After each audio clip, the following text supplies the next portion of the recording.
नमस्कार। मेरा नाम श्रेयस कुमार है और मैं कक्षा 10वीं अ का छात्र हूँ। आज मैं आप सबके समक्ष स्वामी विवेकानंद जी के बारे में कुछ कहना चाहूंगा। स्वामी विवेकानंद जी एक ऐसे महापुरुष हैं जिनके बारे में जितना कहा जाए उतना कम है। उनके बारे में पढ़ना, जानना एवं सीखना आज की पीढ़ी के लिए सौभाग्य की बात है। स्वामी विवेकानंद जी का जन्म 12 जनवरी 1863 में कलकत्ता शहर में हुआ था। वह कुल 9 भाई बहन थे। उनके पिताजी विश्वनाथ दत्ता कलकत्ता हाई कोर्ट में एक वकील थे और उनकी माता भुवनेश्वरी दत्ता थी। उनकी स्कूली शिक्षा ईश्वर चंद्र विद्यासागर मेट्रोपॉलिटन इंस्टीट्यूट से हुई थी। उन्हें शुरुआत से ही भगवान में बहुत रुचि थी।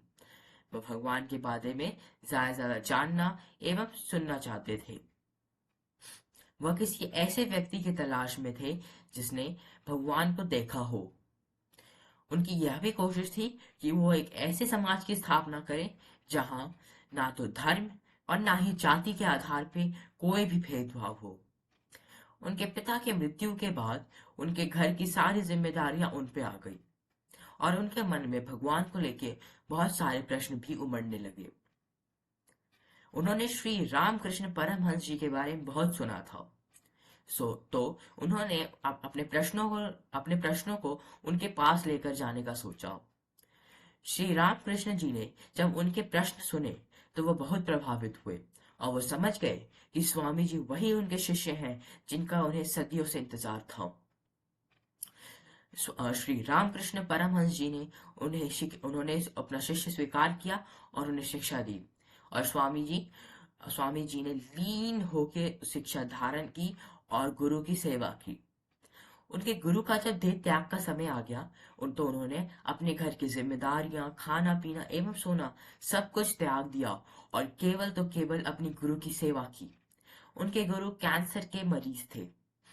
उनके गले से बार बार कफ, थूक एवं रक्त इत्यादि बार बार निकलता रहता था, जिसे वह हमेशा साफ करते, उन्हें पानी पिलाते एवं दवा देते।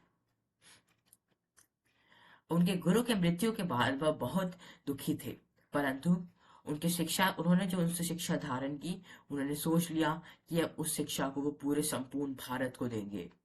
उन्होंने 25 वर्ष की आयु में गेरुआ वस्त्र धारण कर लिया और संपूर्ण भारत का पदयात्रा शुरू कर दी। शिकागो में हुए विश्व धर्म परिषद में उन्होंने भारत का प्रतिनिधित्व किया। बाकी लोगों ने उनको बहुत कम समय दिया बोलने का, परंतु जितना समय विवेकानंद जी को दिया गया उतने समय में ही उन्होंने जितना बोला उतने से पूरा विश्व प्रभावित हो गया था। अमेरिका के लोग इतना प्रभावित थे कि वह उनसे शिक्षा लेना चाहते थे।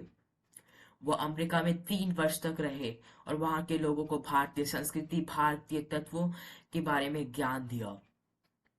उन्होंने वहां पे श्री रामकृष्ण मिशन की 3 शाखाएं स्थापित की, परंतु सन 1902 में उनकी मृत्यु हो गई। धन्यवाद।